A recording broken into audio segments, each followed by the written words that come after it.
Well, friends, we did it.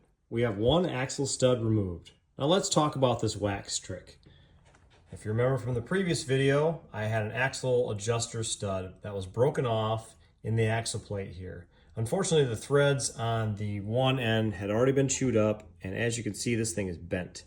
So it's in bad shape.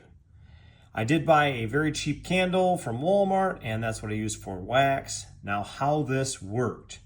I heated this area here for about 10 minutes each time.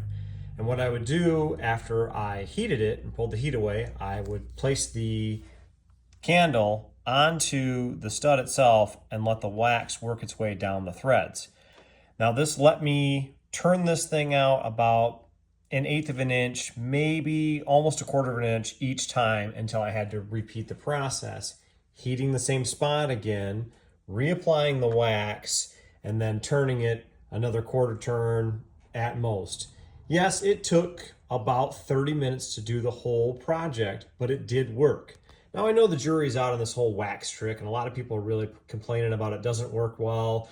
It's not something you can do. There's a bunch of penetrating lubes that work, but I'm gonna tell you what, I have heated this thing a bunch of times and I've sprayed it with PB Blast in the past, and I tried to get this thing to turn and it did not work. And I've let this sit for months, and maybe the combination of the wax and the PB Blast have come together to make it work.